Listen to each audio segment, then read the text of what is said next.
Liza Soberano at James Reid tuluyan na ngang nasira ang kanilang pagkakaibigan. So gaano kaya ito katotoo?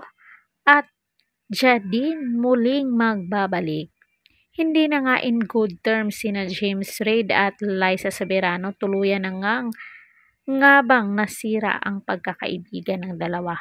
Matatanda ang lumipat ng Careless Management si Liza na pag-aari ni James at ng sinasabing kasosyo nitong si Jeffrey O nang umalis siya sa poder ng dating manager na si Ogie Diaz.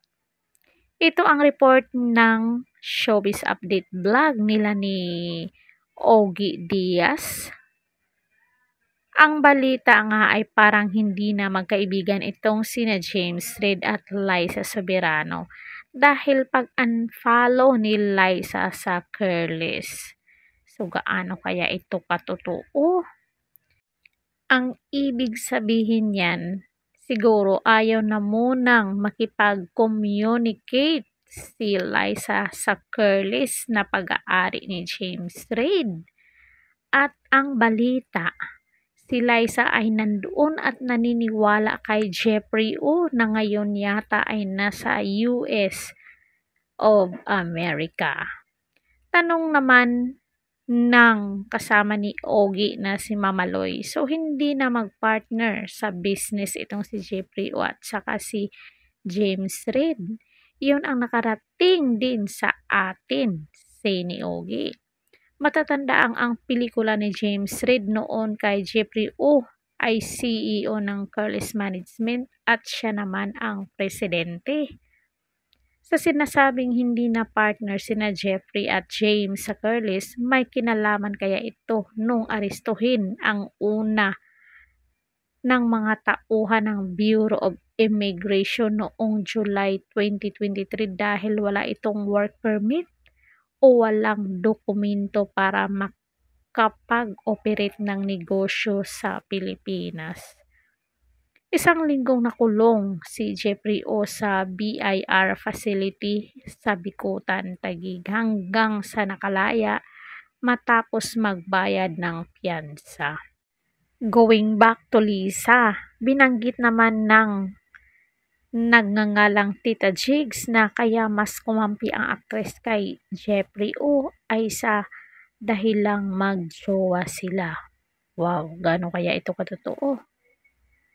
So, noong July 6, 2023, nagkamabutihan umano itong si Liza at Jeffrey na ayon sa ilang source ay siya ring dahilan kaya nakipaghiwalay ang aktres sa boyfriend niyang si Enrique Hill.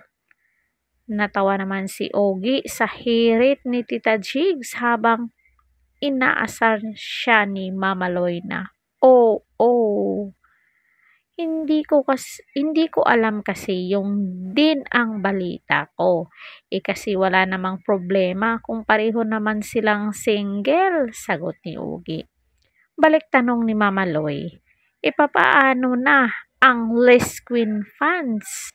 Sabi agad ni Tita Jigs, hayon Mamaloy, asa pa rin sila, aba hindi sila dapat mawalan ng pag-asa? Sana all. Dagdag pa, pwedeng magbago yung takbo ng isip ni Liza at bumalik siya rito at maging magkaparihang love team ulit sila ni Enrique Hill dahil feeling ko ay naghihintay din naman si Enrique kay Liza dahil grabe ang lalim ng pagmamahal ni Enrique kay Liza. Oo, kasi parang walang project ngayon si Enrique Hill. Kaya nga binalita rin natin na wala na rin sila Les Queen, kaya nga ako binash ng Les Queen fans dahil bakit ko raw pinangungunahan yung dalawa kasi wala na sila, kaya kung si Liza at Jeffrey ay sino naman tayo para humusga? Yes, correct ka, Mama Ogs.